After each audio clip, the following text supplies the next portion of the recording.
For more about all of this, we are joined tonight by well-known author, playwright, and radio talk show host Malachy McCourt. He was raised in Limerick, Ireland. Welcome, and thank you for being on the program. Well, I am very glad to be alive. I'm glad to be here. And we are glad that you are amongst the living and with us. Thanks. You know, we were thinking about it. It's hard to believe it's been 50 years since John F. Kennedy was elected President of the United States.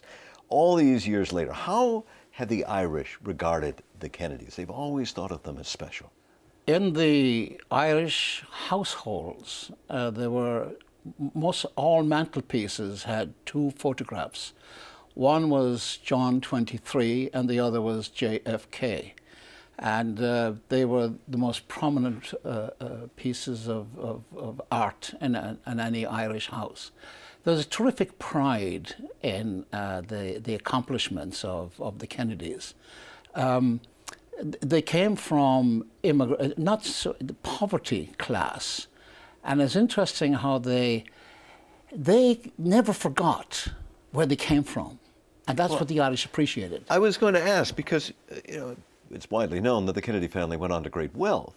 And yet, you know, Ted Kennedy, like his brother JFK, they've always sort of been associated with the working man, the common man. Yeah. And I'm wondering, you know, how do the Irish sort of see that they're wealthy people, but they seem to be people like us?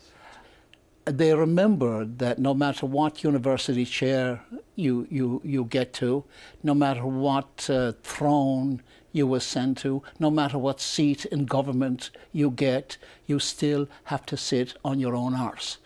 And they were aware of mortality because of all the tragedies that had occurred in their families due to one thing or another in either violence. And yet, in a certain way, they aspired to them. Rose Kennedy once said to one of Jack's friends, "When are the respectable people of Boston going to accept us?" Because they'd never accepted the Irish. Because part of the Irish, part of that class of person that came here, poverty gives you, inculcates you with a sense of shame, which takes care of the past, and fear, which takes care of the future. So shame is something you've done or has been done to you, and fear is don't even bother coming up here. You'll never get anywhere. But the Kennedys were able to dispose of the shame and dispose of the fear. Well, what about Edward Kennedy? I mean, was there a particular connection? He lived for so long. He did so much, both in this country and also with Ireland. He had to.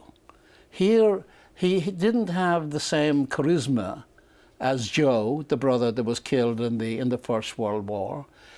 He didn't have the tenacity of Bobby, and he didn't have the charm of Jack, which he did acquired some of it, that so-called Camelot charisma.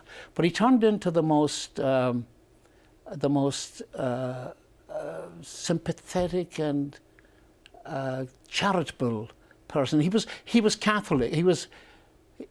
Not all Catholics are Christian, but he was a Christian in the true sense of the word, and I don't mean it in the kind of fundamentalist kind of thing. But you see him as having qualities different from his brothers that you just outlined, because he had to overcome the legend, the mystery, the charisma of three brothers ahead of him, and all of a sudden he becomes the patriarch of this Kennedy family, and as his mother said, according to St. Luke, those to whom much is given, much is expected.